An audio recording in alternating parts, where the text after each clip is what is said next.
kind of summarize what the situation is, at least 47 million people in the United States are uninsured or underinsured, and that is a tremendous problem which inhibits our progress in regards to eliminating healthcare disparities. And I think that we need to talk a bit about what the insurance problem is.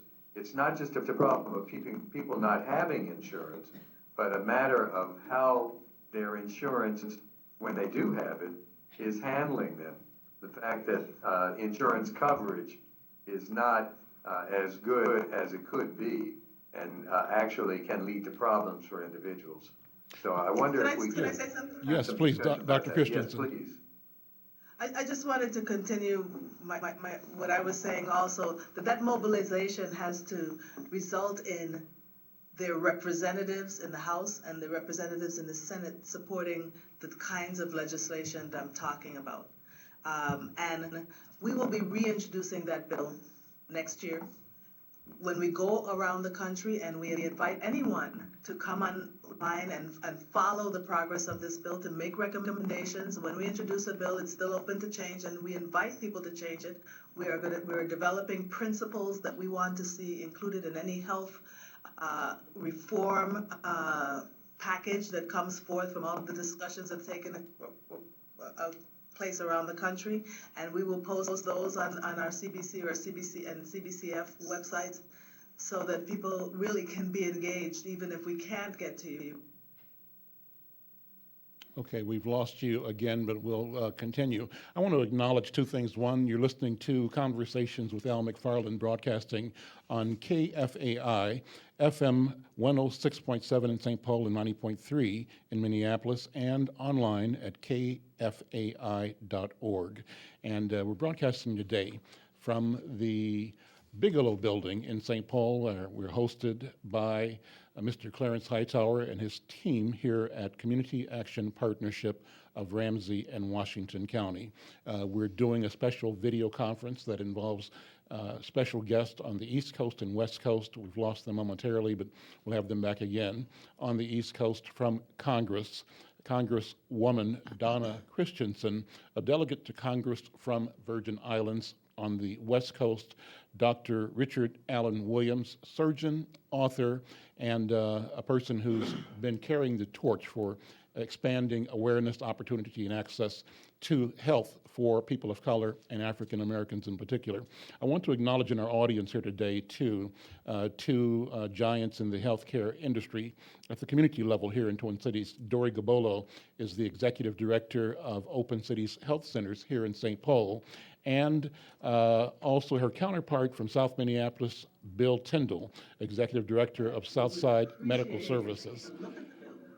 Okay, go ahead. Look at the bill and supporting it through the organizations.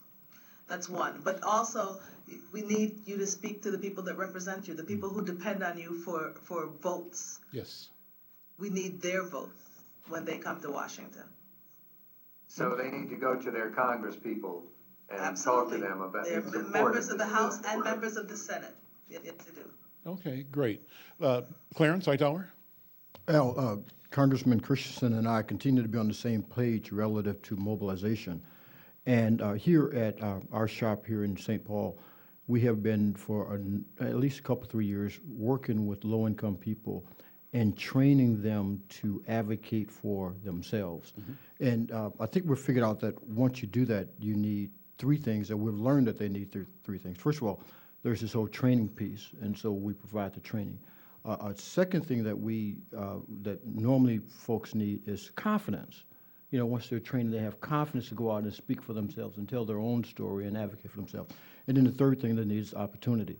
And so when communities figure out how to do that, how to give people confidence, opportunity, and skills, then I think we can move the health disparity dial, especially on a local level. Mitchell, does that ring true to you from your experience of the Office of Minority Health here in Minnesota? It certainly has. As we talk about the health empowerment, we talk about the mobilization, we have 52 partners with the Office of Minority and Multicultural Health, and they're spread out over half of the counties in Minnesota.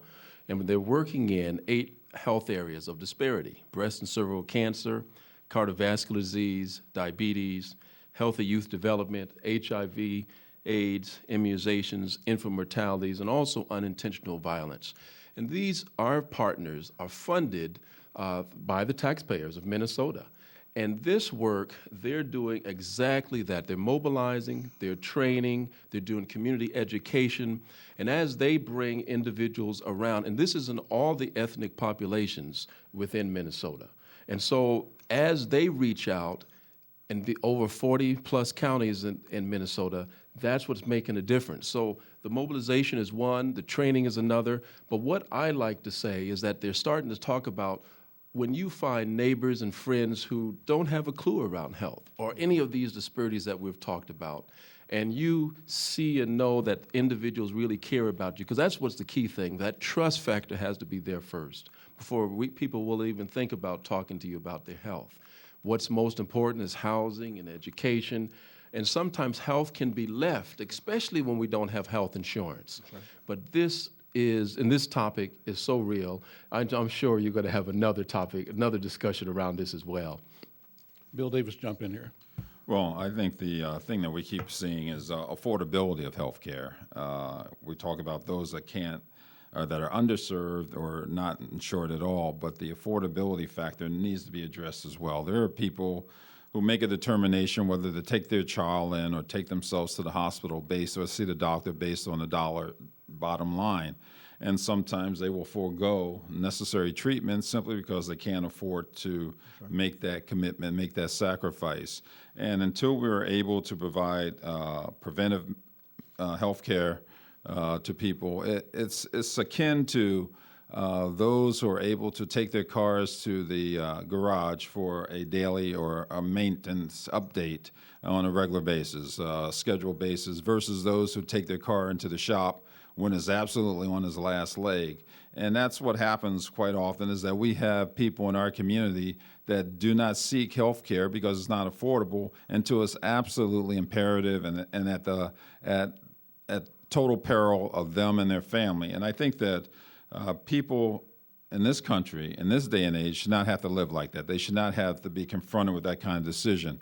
The other thing that we're seeing when we talk to people in our community is the mental health issue. I think that that's also something that sort of flies below the radar, that people are dealing with drug abuse issues and battering issues and other issues that preclude them from being healthy and being able to be productive members in our society. When we start sitting down and doing an assessment with individuals that come into our office to determine how we can best serve them, we find that there are issues of mental incapacity or mental health that precludes them or disables them from being full productive citizens. And so that issue also needs to be addressed in any kind of funding or discussion about health and health disparities.